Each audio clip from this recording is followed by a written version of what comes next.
সুপ্রিয় শিক্ষার্থীরা, আসসালামু আলাইকুম।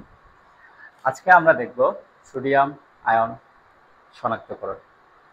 এর জন্য আমার প্রয়োজন সোডিয়াম ক্লোরাইড লবণ, যেটাকে আমরা খাবার লবণ বলি, এবং আমার প্রয়োজন পটাশিয়াম পাইরোঅ্যান্টিমোনেট K2H2SB2O7। এটার নাম হচ্ছে পটাশিয়াম পাইরোঅ্যান্টিমোনেট। পরীক্ষায় আসতে পারে সোডিয়াম ক্লোরাইড বা সোডিয়াম আয়ন শনাক্ত করতে কোন বিকারক ইউজ করা হয়, সেটার নাম হচ্ছে পটাশিয়াম পাইরোঅ্যান্টিমোনেট। আমরা মনে রাখবো, এটা মনে রাখার শর্টকাট টেকনিক 22-27, বা অনেকে মনে রাখতে পারো 222-7। বন্ধুরা, আমি আবার বলি, আমরা সোডিয়াম ক্লোরাইডের একটা লবণ নিয়ে নিব, সাথে পটাশিয়াম পাইরোঅ্যান্টিমোনেট নিয়ে নিব। শুরুতে আমাদের ল্যাবে কিছু দ্রবণ দিয়ে দিবে, বলবে এই দ্রবণে কি আছে। এটা তোমাকে করার জন্য প্রথমে একটা টেস্ট টিউব নিতে হবে। টেস্ট টিউব নেওয়ার পর এখানে মোটামুটি পরিমাণ দ্রবণ তোমাকে দিয়ে দিবে। তুমি সম্পূর্ণ দ্রবণ নিয়ে তুমি কাজ করতে পারবে না, অল্প পরিমাণ নিবা, 2 থেকে 3 ml। কত নিবা? 2 থেকে 3 ml। তাহলে আমি বলি, একটি পরীক্ষণীয় লবণের 2 থেকে 3 ml জলীয় দ্রবণ নিয়ে এতে আমরা অল্প পরিমাণ পটাশিয়াম পাইরোঅ্যান্টিমোনেট দিব। দেওয়ার সাথে সাথে যদি সাদা অধিক্ষেপ আসে, তাহলে আমরা বুঝবো দ্রবণে Na+ আয়ন ছিল। এবার আমরা এতক্ষণ থিওরিটিক্যাল ভাবে দেখলাম, এখন আমরা প্র্যাকটিক্যাল ভাবে দেখব। প্রথমে আমি একটা টেস্ট টিউব নিয়ে নিলাম। নেওয়ার পর আমার এখানে কিছু সোডিয়াম ক্লোরাইড ছিল। সোডিয়াম ক্লোরাইড দেওয়ার পর কিছু ওয়াটার দিয়ে দিব, ভালোভাবে মিক্স করে নিব।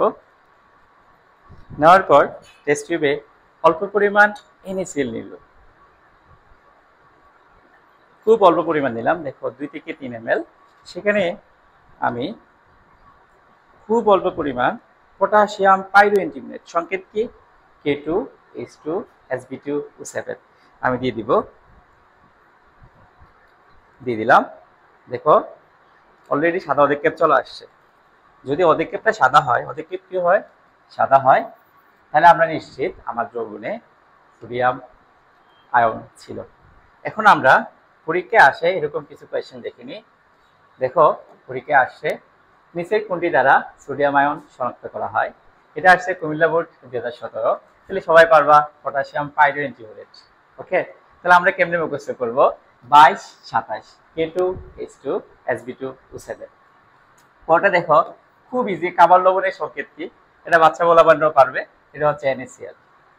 এরপরে 2 নম্বরের একটা কোয়েশ্চেন আসতে পারে, অনেকবার পরীক্ষা আসছে, সেটা হচ্ছে সোডিয়াম আয়ন শনাক্তকরণ লিখো।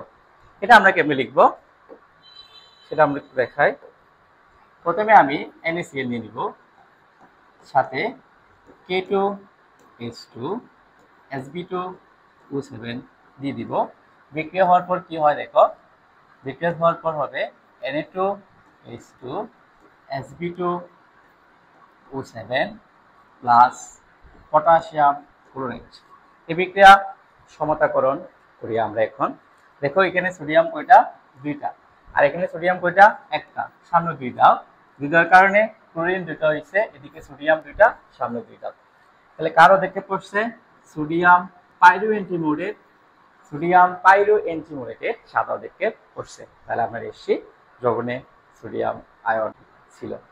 থ্যাংক ইউ এভরিওয়ান, আসসালামু আলাইকুম।